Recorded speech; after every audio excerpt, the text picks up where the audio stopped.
সুধী দর্শক মণ্ডলী, জনসংখ্যা বৃদ্ধির সাথে সাথে বাড়ছে রোগ ব্যাধিও। স্বাস্থ্য ও পরিবার কল্যাণ মন্ত্রণালয়ের বিভিন্ন কার্যক্রমে ইতিমধ্যেই সংক্রামক রোগ আমাদের নিয়ন্ত্রণে চলে এসেছে।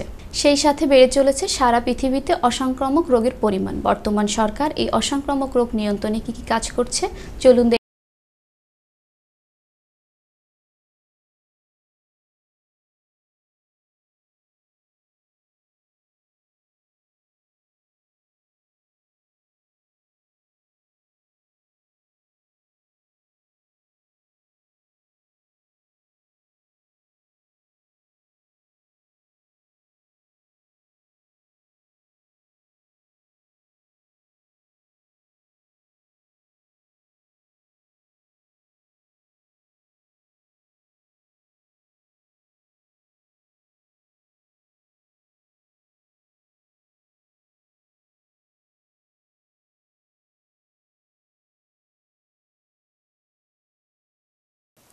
উচ্চ রক্তচাপ, হৃদরোগ, ক্যান্সার, শ্বাসকষ্ট, বহুমূত্র এসব রোগ বেড়ে যাচ্ছে।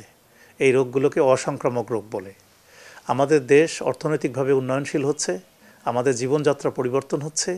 আমরা হাঁটার পরিবর্তে, কায়িক পরিশ্রমের পরিবর্তে আমরা গাড়িতে চড়ছি, আমরা মোটরসাইকেলে চড়ছি এবং অন্যান্য কায়িক পরিশ্রম বাদ দিয়ে অনেক সময় আমরা টেবিলে বসে বিছানায় শুয়ে আমরা টেলিভিশন দেখছি অথবা অন্যান্য কাজ করছি। সেই সব কারণেই অসংক্রামক রোগ বেঁধে যাচ্ছে। পাশাপাশি আমাদের খাদ্যাভ্যাসও পরিবর্তন হচ্ছে। আমরা হয়তো অতিমাত্রায় শর্করা বা চিনি জাতীয় জিনিস খাচ্ছি, আমরা চর্বি জাতীয় জিনিস খাচ্ছি, আমরা ঠিকমতো ব্যায়াম করছি না। এই সমস্ত কারণে অসংক্রামক রোগ বেড়ে যাচ্ছে। বাংলাদেশে যত মানুষ অসুস্থ হয়, বাংলাদেশে যত মানুষ প্রতি বছর মারা যায়, এর শতকরা 60% বেশি বিভিন্ন ধরনের অসংক্রামক রোগে ভুগে থাকে অথবা অসংক্রামক রোগের কারণে মৃত্যুবরণ করে। এ কারণেই আমাদের অসংক্রামক রোগ থেকে মুক্ত থাকতে হবে। এজন্য আপনাদেরকে আপনাদের জীবন আচরণ পরিবর্তন করার জন্য অনুরোধ করছি অথবা পরামর্শ দিচ্ছি।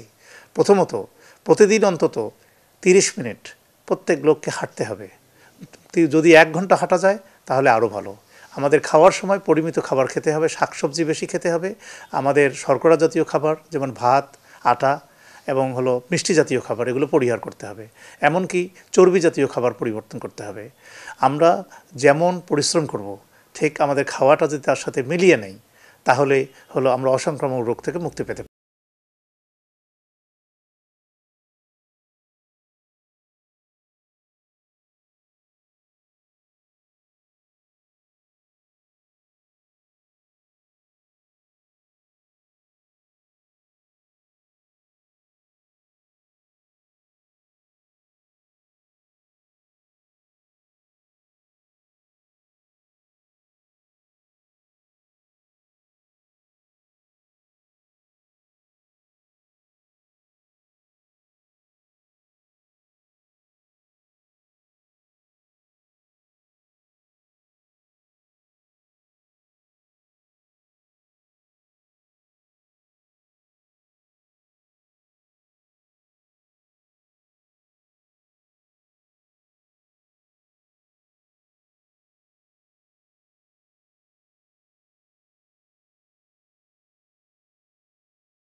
নীরব ঘাতক।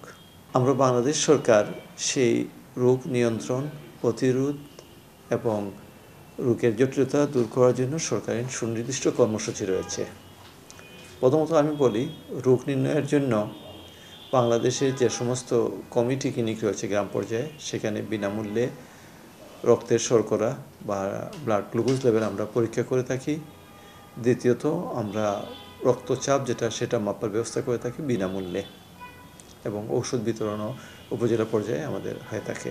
বাংলাদেশ সরকার অসংক্রামক রোগ নিয়ন্ত্রণ কর্মসূচি বা NCDCর মাধ্যমে জনগণকে সচেতন করার চেষ্টা করে যাচ্ছে এবং রোগের প্রতিরোধ এবং রোগকে নিয়ন্ত্রণ করার জন্য ঔষধও দিয়ে যাচ্ছে। আমরা যদি সচেতন হই, ধূমপান পরিহার করি, সঠিক খাদ্যাভ্যাস গড়ে তুলি এবং আমরা অন্তত প্রতিদিন আমরা 1 ঘন্টা হাঁটার যদি চলাফেরা করে হাঁটি, তাহলে আমার মনে হয় অসংক্রামক রোগ নিয়ন্ত্রণ সহজে করা সম্ভব এবং সেই সমস্ত দিকগুলোকে সম্মুখে নিয়ে আসার জন্য সরকারের সুনির্দিষ্ট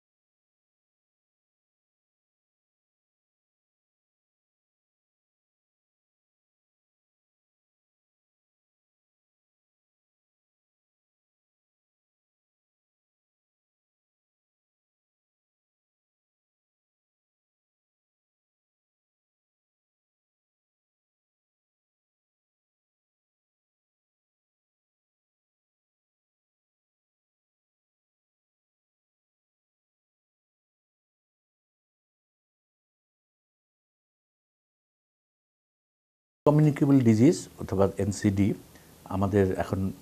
আমাদের দেশে এবং সারা বিশ্বেই একটি চ্যালেঞ্জিং বিষয় হয়ে দাঁড়িয়েছে। আমরা নন কমিউনিকেবল ডিজিজের মধ্যে বিশেষ করে ব্লাড প্রেশার, ডায়াবেটিক, ক্যান্সার এটার প্রাধান্য বেশি এবং আরও অনেক নন কমিউনিকেবল ডিজিজ আছে যেগুলির সাথে খাদ্যের সরাসরি সম্পর্ক। আসলে খাদ্য উৎপাদন থেকে যেটা বিষয় সেইটার সাথে যেরকম সম্পর্ক, সেরকম আমি কি খাচ্ছি এবং কি খাচ্ছি না তার সাথে সম্পর্ক। অর্থাৎ আমার খাদ্য অভ্যাসের পরিবর্তনটা খুবই প্রয়োজন আমি যদি এই জাতীয় নন কমিউনিকেবল ডিজিজ থেকে নিজেকে সঠিক রাখতে চাই। আমাদের প্রচুর পরিমাণে শাকসবজি খাওয়া উচিত এবং শাকসবজির সাথে নিয়মিতভাবে প্রোটিন খেতে হবে। প্রোটিন বলতে আমরা মাছ, মাংস যেটা বোঝাচ্ছি, কিন্তু শাকসবজির পরিমাণটা আমরা একেবারেই খাচ্ছি না। আজকালকার দিনে বিশেষ করে ছেলেমেয়েদের ব্যাপারটা আমরা দেখি যে শাকসবজির ব্যাপারে খুব অনীহা, কিন্তু শাকসবজি আমাদের অত্যন্ত প্রয়োজনীয় একটি খাদ্য নন কমিউনিকেবল ডিজিজকে থেকে নিজেকে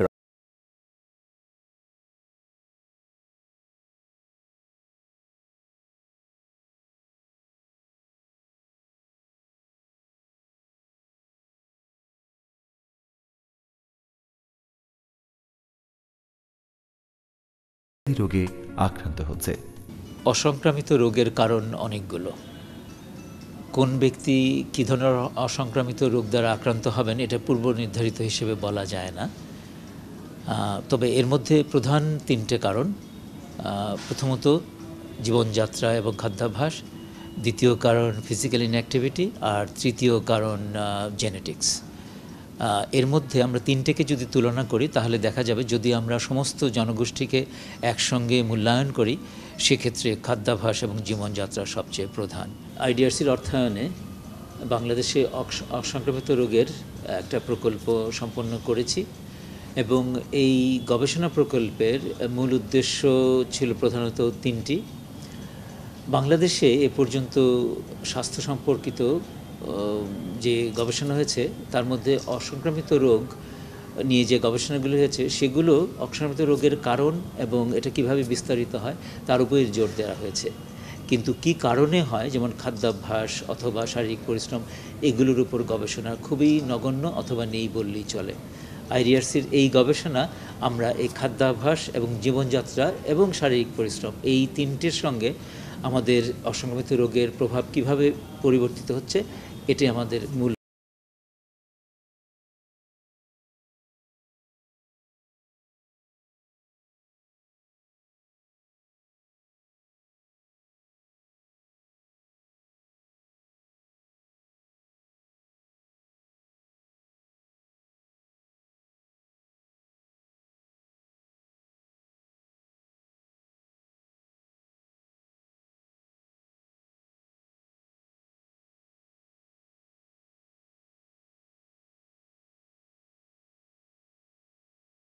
অনেকগুলো রোগ বুঝি, কিন্তু আমরা বর্তমানে যেই রোগগুলো নিয়ে খুব চিন্তিত সেগুলো হচ্ছে হাই ব্লাড প্রেশার, তারপর ডায়াবেটিস, স্থূলকায়ত্ব বা ওবেসিটি, ক্যান্সার এবং শ্বাসযন্ত্রের রোগ।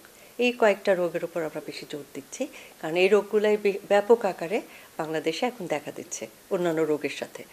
তো এই রোগগুলোর সাথে কিন্তু আমরা একটা জিনিস দেখতে পাই, সেটা হচ্ছে এই রোগগুলোর সাথে খাদ্য এবং পুষ্টি অঙ্গাঙ্গিভাবে জড়িত। প্রতিদিন একজন মানুষ সুস্থ থাকতে হলে তাকে 400 গ্রাম ফলমূল এবং শাকসবজি খেতে হবে, কিন্তু আমাদের সমীক্ষাতে দেখা গেছে যে আমাদের মাথা পিছু আমরা 50 গ্রাম শাকসবজিও দিনে খাই না।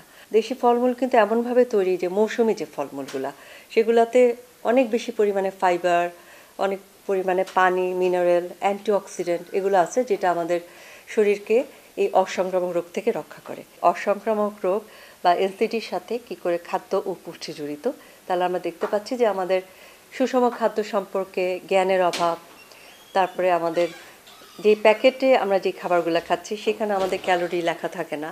এই সমস্ত কাজগুলো যদি আমরা করতে পারি তাহলে কিন্তু আমরা খাদ্যর ব্যাপারে সচেতন হব, নিউট্রিশনের ব্যাপারেও অনেক সচেতন হব।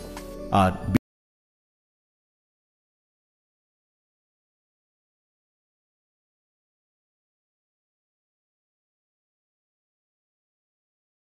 খাদ্যাভ্যাস বলতে আমি যেটা বোঝাচ্ছি সেটা হচ্ছে বাচ্চাদেরকে ফাস্টফুড অবশ্যই বর্জন করতে হবে।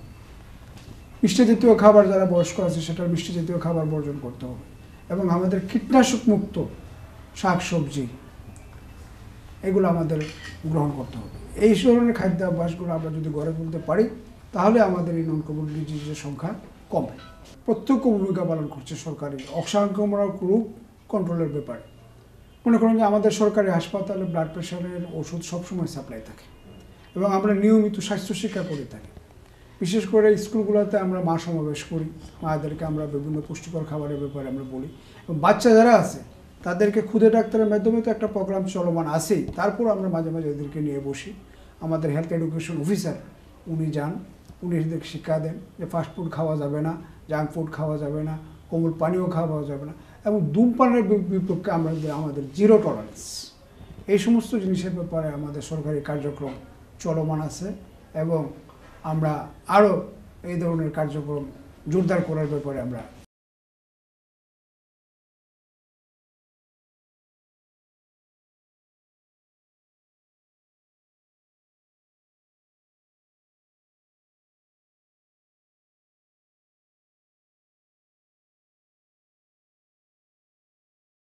আগামী বাংলাদেশের সন্তান জন্মদানে আর কোনো মা ও শিশুর মৃত্যু হবে না, সেই সাথে অসংক্রামক রোগ নিয়ন্ত্রণ করে বাংলাদেশ এগিয়ে যাবে তার লক্ষ্যে।